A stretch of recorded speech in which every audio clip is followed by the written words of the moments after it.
Hello, this is Bike Touring Blog 3,208 miles on my leg. The 3,000 mile blog. Talking about how my legs are doing or whatever. My body. Surprisingly, my belly is still huge, dude. I've got a pot belly still, man. Shortly after doing the 2,000, and I did include it in the blog because it was after the 2,000, I noticed I was able to start riding in the drops, and that was cool. Before that, it hurt my butt too much. I can basically ride in the drops all day now, and also like riding out of the saddle in the drops, which I couldn't really do before. Felt awkward, but now I can. But since I've been, I'm 2 months in right now, bike touring 2,000 or 3,200 miles. That's like 4,500 kilometers or something.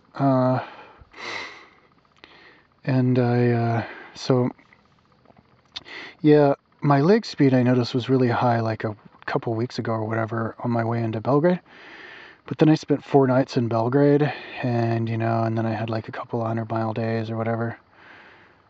And then I spent 3 nights in Sarajevo, and then I had like a big day, and then I had like a really like small day.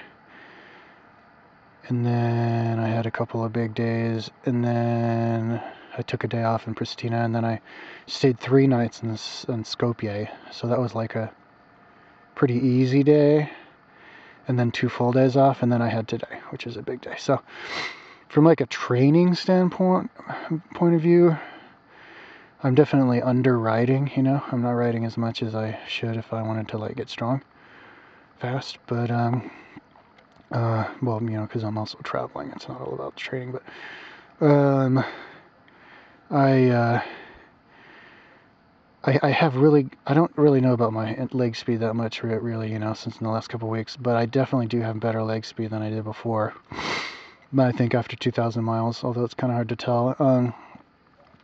But my endurance has gone up, definitely. The last time I had like a big day, I had a 9-hour day. A couple weeks ago, I guess you could say the 2,000 mark. My way out of Zagreb, that was 9 hours from noon to 9, and I was kind of tired, and I was like, I had lost some some steam on the way into that town, Pozico, whatever. And then today was actually my longest day. I broke the record for longest day today. And, and since then I haven't really been riding that much, but I still have better endurance. Because I'm able to completely recover. I've had lots of days where I'm totally fresh because I spend so much time in these capital cities where I don't do anything. And maybe that work is actually going to work out well for me. I'm not overtraining at all, and I can start and do that overtraining thing later, which I definitely will get the opportunity to do. But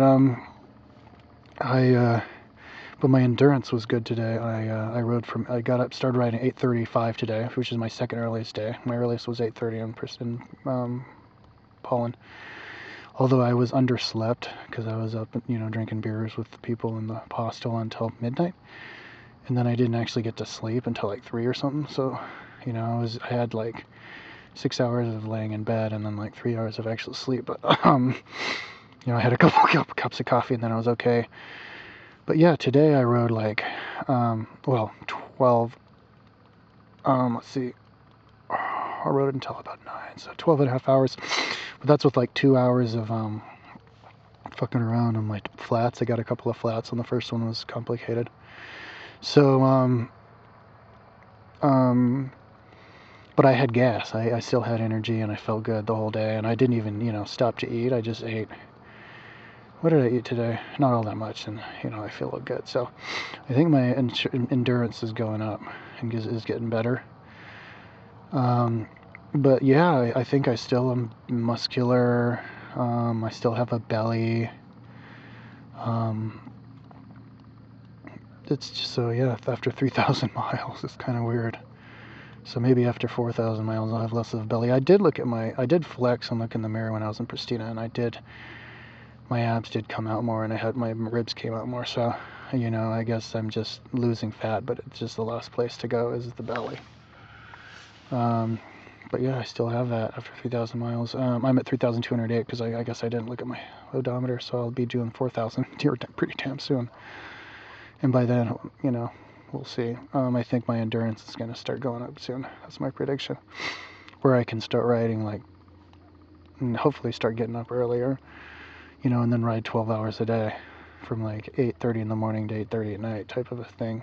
Like, without stopping at all, you know, like I wouldn't have stopped today and I would have made it from freaking Skopje to Tirana today if it hadn't have been for those flats. I wouldn't have been able to ride straight through. I think it would have been easier for me too because I felt a little bit off when I started again, but maybe not. Maybe I would have hurt more, but it's hard to tell. But I'm looking forward to my first 12-hour day where I don't stop, see how that goes.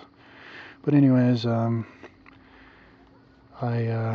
don't think I'm needing to eat that much so far while I ride. I had a bunch of bananas. How many bananas? Like 5 bananas. You know, to big breakfast, and then while I'm riding, after 40 miles, usually is my rule, I start eating, which is like after like 3 hours or something. I eat 5 bananas, an apple, and then I didn't have anything, and then I had the flats, and after the flats I had a huge bag, like a half kilo of raisins, and then a few hours later, like right as the sun was going down, I had like, before the sun went down, I had like maybe 3 or 4 energy bars, and that's all I ate today, and I didn't have dinner, because I camped, you know, and so I'm not hungry, so I'd eaten all that much. But yeah, I think my appetite is going to go up, my endurance is going to go up. My stomach was a little bit weird today, but I think my stomach will get better. So anyways, that's after 3,000 miles. I'm going to start riding hard now, though, because I'm leaving the small countries, and I'm going to start going into the bigger countries where there's no reason to stop and hang out in a city for like 4 days. So there you go.